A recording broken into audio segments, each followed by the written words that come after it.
Oh, it's 1940, and there is a scandal at Park Street Church. Hester Prynne is pregnant, but she will not reveal who the father is.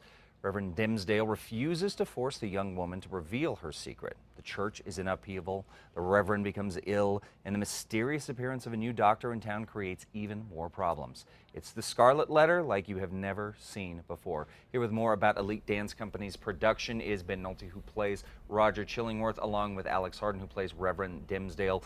Guys, thanks for being here. So, you know, a lot of people, they probably recognize this story. I believe there was a movie some years back that was made about this, but they're going to be thinking Puritans. They're going to be thinking, you know, 17th century, 16th, 17th century.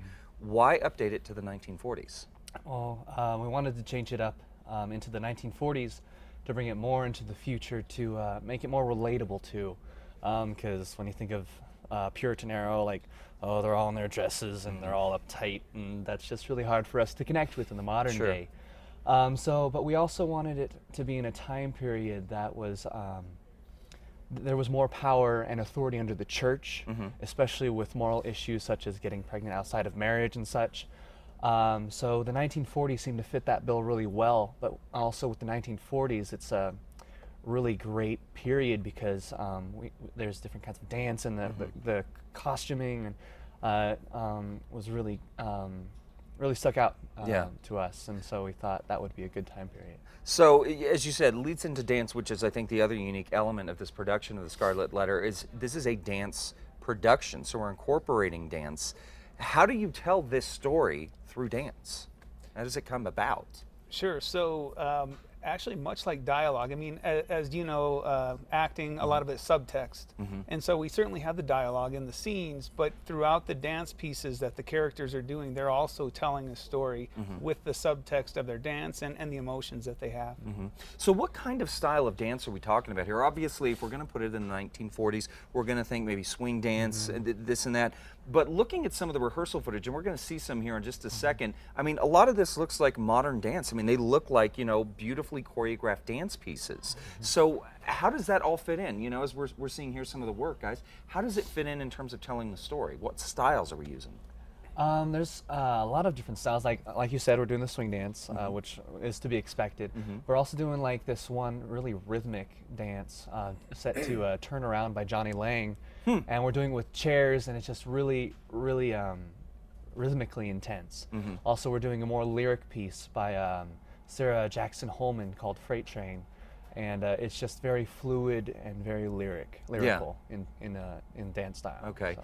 Now, as we were talking last hour, both of you are actors coming into a dance company to produce this show. So how has that experience been for you? Now, I know, Alex, you were saying you came in and they said, we'll throw you in a number or two, and you're in more than a number or two. And Ben, you know, your experience as well, what is it like stepping into a realm that you may be not as comfortable with as an artist? You know, I got 2 left feet, so they keep me out of that. But it really gave me a much deeper appreciation for dance, and I didn't realize the amount of dedication and time they put into each piece, even just warming up beforehand. And then the emotional aspect that I talked about just a little bit ago, how they convey that story through their emotion and through the dance. And it really, I don't want to give parts away, but there's points that I almost come to tears in watching some of this. I mean, it's just beautiful. Yeah, and for you, Alex, as I say, you're walking away with a whole new skill set. Yeah, I'm mostly an actor and a singer, so to do the dancing is like, wow, this is really great. I appreciate it so much more, especially the precision of these dancers. I appreciate them so much more because of this. So yeah, it's just really a fantastic opportunity. Yeah, and so it's going to be a great opportunity for audiences to see it. We open this weekend, but with a very limited run. Okay, so give us the details. When, where is it running, and most importantly, how do we get tickets to this? Sure. So Friday night, 7 p.m. show. Saturday, a 2 p.m. matinee, and 7 p.m. show. It's at the North 4th Theater. It's 4904 4th Street, just north of Griegos on 4th Street. Tickets, you can get them at www.elitenm.net/shows. Okay, /shows. And of course, we will have those links later on at casa.com. Ben, Alex, Break Legs, have a great run with this. Thank you. For more information on how you can get your tickets to the Scarlet Letter, produced by Elite Dance Company of New Mexico, just head over to casa.com. For now, we're going to send things over to Rachel.